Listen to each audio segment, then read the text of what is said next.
It's time again for the Urban Chicken Podcast. Hey, let's talk chicken.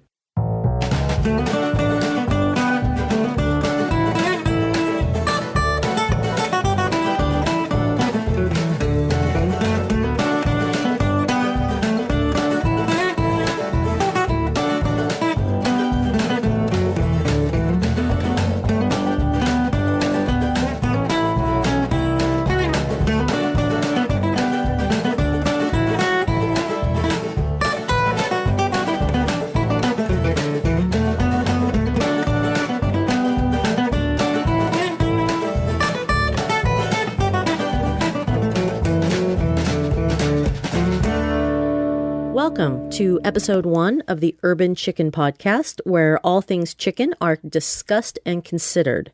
My name is Jennifer Patino, and I am your host.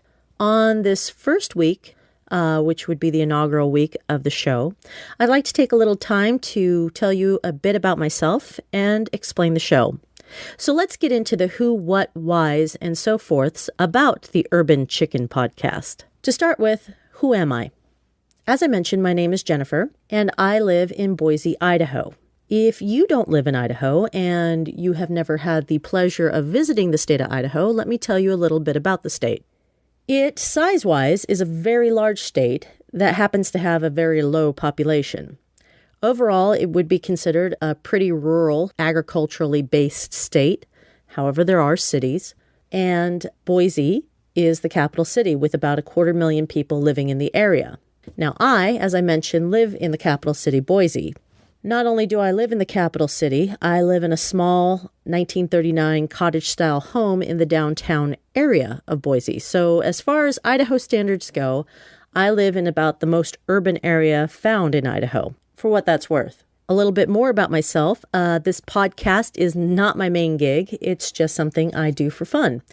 I do actually have a day job, and it's that day job that pays my mortgage.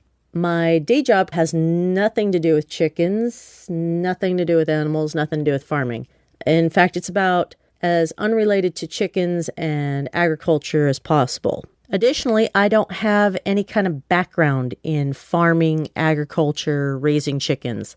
I didn't grow up on a farm. I don't have relatives living on a farm. I didn't secretly go to farm camp as a child. My parents weren't farmers. They didn't live on a farm when they were children. In fact, my parents, having grown up in urban Los Angeles, I'm pretty sure they don't hardly know one end from the other on a chicken, and so I didn't learn jack squat about raising chickens from them. That probably opens the next question in your mind, which is, how do I have chickens? And that is an excellent question. In a nutshell, I caught my chickens, literally. Now, before your mind runs wild and you start imagining me digging pitfall traps to catch unsuspecting poultry as they're passing by, I should explain that I caught my chickens, or at least my first chickens, in a chicken roundup. What is a chicken roundup, you're wondering? Well, before I explain what a chicken roundup is, I want to tell you a little bit about how I ended up at my very first chicken roundup. So let's go into that story first. My sister Sophie and her daughter, my niece, Lydia, and we all drove out to this small rural town just outside of Boise a while back for a 4th of July celebration. And we had never been to this town before, but we went out there for 4th of July because we'd heard they put on a really fun, old-fashioned celebration. And indeed, it really was fun with a lot of great activities to enjoy. They had a parade, and in fact, in the parade there was a float that actually had a guy on the float grilling up hot dogs on a gas grill and then putting them in buns, wrapping them in tinfoil with a ketchup and mustard packet, and throwing hot dogs out to the crowd. Classic. At the celebration, there was an antique tractor pull. There was a fried chicken lunch served at the senior center.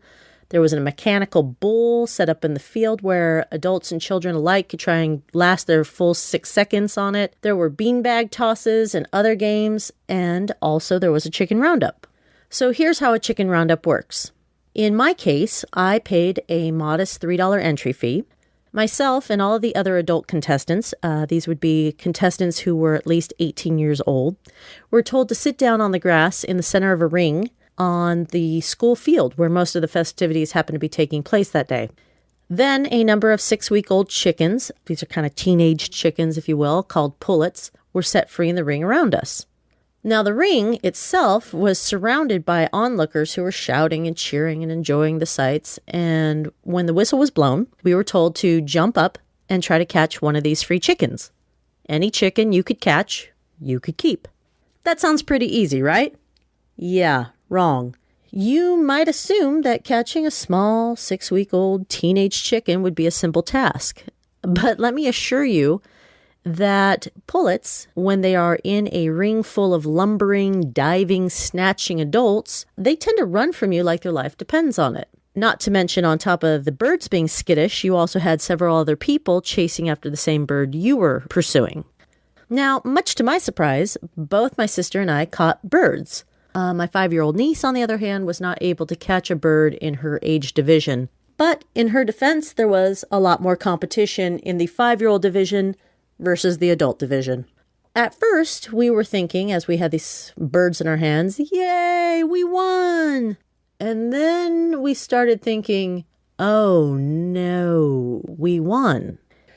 Because we didn't actually think we were going to win, we hadn't taken any time to tease out that line of thinking that if we did win, what the logical results would be. So here we are with these birds, and we have 2 immediate problems. First, we had no way to transport these birds back home. This small town is about a 45-minute drive from my house in Boise. And the idea of having 2 newly caught frightened birds free-ranging in the back of my Camry was simply no bueno. After we caught the birds, we also started to notice that other people had been smart enough and had the foresight enough to have brought boxes, cardboard boxes with them, in which they could have put their newly won poultry prizes. That was a bit smarter than us. We hadn't really thought about what we were going to put the birds in if we had caught them. Ultimately, we did talk Kind Soul out of a box. So problem number 1 did get taken care of, and we were able to get the birds home and not have my car look like the inside of a coop. But that also led to immediate problem number 2. There was no coop at my house. I had been interested in getting chickens before we did the chicken roundup, but it was one of those more tenuous, oh, wouldn't it be nice to have chickens? Maybe someday soon I'll do that. But I didn't really have any plans. So here I am. I have these caught chickens. I suddenly need a coop as fast as possible because I have 2 pullets living in a cardboard box stinking up my guest bathroom at that point. First thing I did is I looked around on Craigslist and some other websites. I thought, hey, I'll just buy a coop. Problem solved. Easy. I gotta tell you, I was shocked. Good God, people want to charge a small fortune for a coop. And especially the ones on Craigslist. I mean, they wanted a small fortune for coops that were not particularly special nor aesthetically pleasing. Well, since coops are going to cost a little bit more money than I was willing to pay, I decided, well, I will get some books from the library about coop building and just build my own. So I went to the library and I got some books. And the books did have some pictures of some really pretty coops. The only problem with these books, and most coop books as far as I can tell, or at least the ones available in our libraries, is that these coop books don't really have any blueprint plans in them. They just have pictures. So I discussed it over with my sister and we decided we're going to go ahead and we would just build a coop, winging it, pun intended. It is worth mentioning that the week that we caught these birds and we decide, okay, we're just going to build our own coop, that is the week that the weather decided to turn uber hot. It was over 100 degrees every day that week. Let me fully paint this picture for you then. My sister Sophie and I built a movable chicken tractor with reclaimed wood. Mostly we got pallets and broke them down and sawed them to our needs in my backyard in 100-degree plus weather. I'm not going to lie, that was pretty miserable.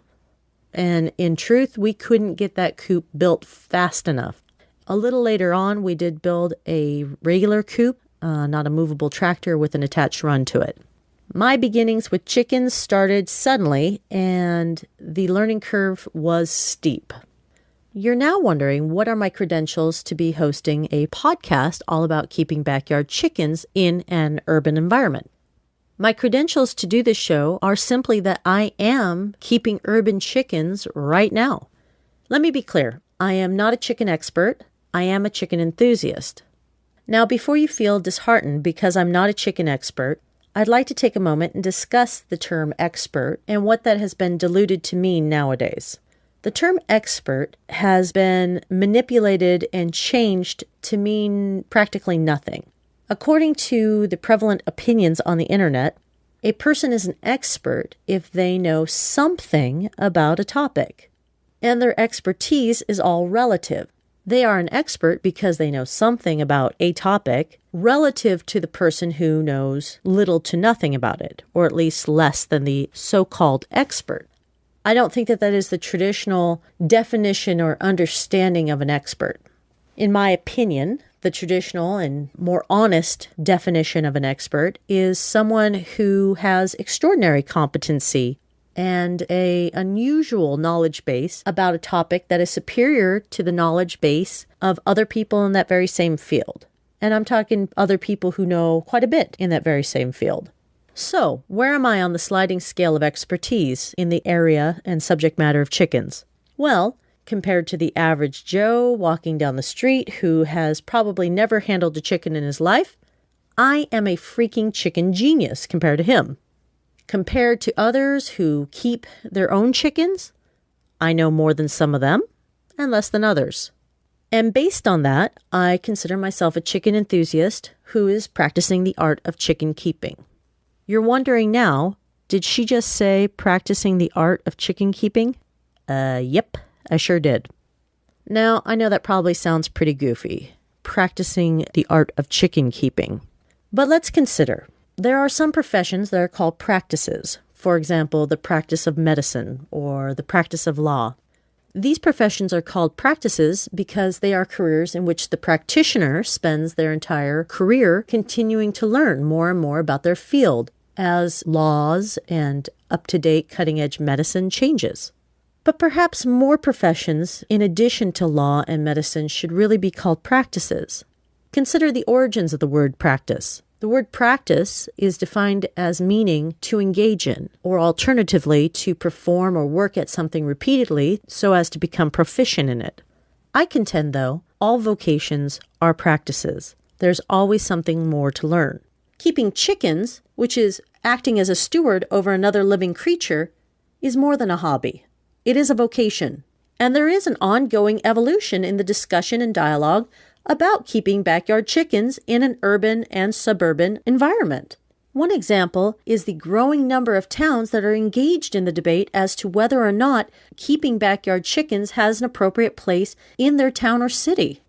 As we continue to be part of those dialogues and debates and engage as chicken keepers, we are thereby practicing the art of chicken keeping. See, it's not so crazy.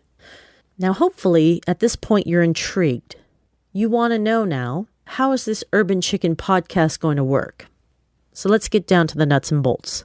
The show is going to be once a week. It will air every Wednesday. The show will be roughly about a half an hour long.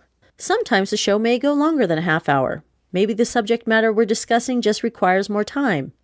Or maybe we have a guest interview and we don't want to cut them short on what they are sharing with us.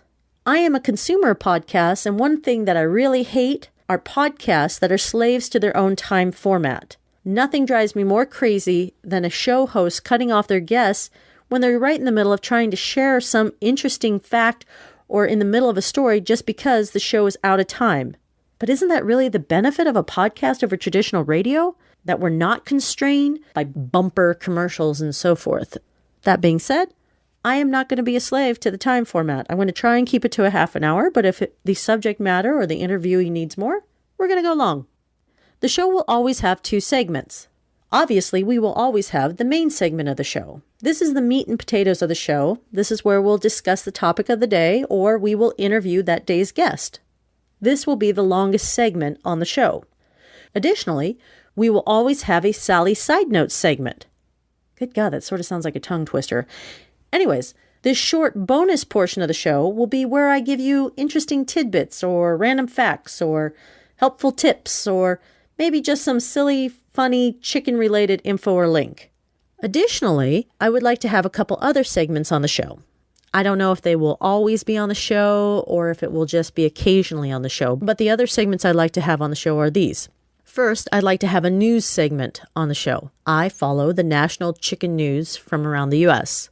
Yes, it is possible to follow national chicken news. In fact, I read the chicken news, the nation's chicken news, every day, right before I go to bed, actually. As I find interesting or compelling chicken stories from around our country, I will share it with you in this news segment. The other segment I'd like to have on the show is a question and answer segment.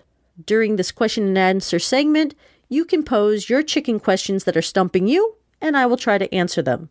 So, I welcome your emails, asking questions, sharing stories, or even writing suggestions for future show topics or possible future show guests. Please don't be shy. Go ahead and email me.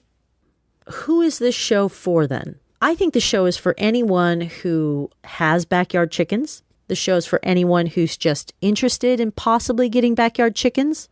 This show would be good for anyone who's just chicken curious. Now, the show will be geared more for the hobbyist chicken keeper. However, that doesn't mean that people who live on a farm or have, a rather large flock of chickens might not find the show interesting. Not all the shows are going to be about issues specific to living in the city with a chicken. The relevancy of this show really is pretty broad. If you are someone who has or is interested in chickens, this show's probably for you. Why am I doing this show? Well, I'm doing the show for a number of reasons.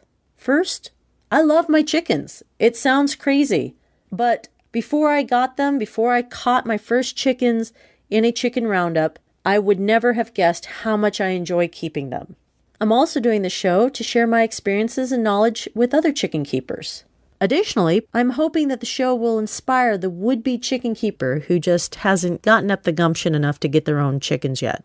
And lastly, I'm doing this show to help expand the evolving dialogue on chicken-related issues, and to be a platform by which people can more easily engage in that discussion and debate. So that pretty much sums it up, the why, what, wheres, and hows of this show. I hope that what you heard today was intriguing and that you will continue to tune in to the Urban Chicken Podcast every Wednesday. That's all for this week's introductory episode of the Urban Chicken Podcast. Thank you so much for joining me and becoming more acquainted with me and the show. Please join me next week as we dive into our first show all about the nitty-gritty of keeping backyard chickens. Please go to my website located at www.theurbanchickenpodcast.com for today's show notes and to also be able to contact me via email. Until next time, me and the chickens here wish you a good week. See ya! Thanks for listening to the Urban Chicken Podcast at www.theurbanchickenpodcast.com. The theme music used on the Urban Chicken Podcast is Jenny's Theme, written and performed by Jason Shaw. You can find this at freemusicarchive.org. See you next week.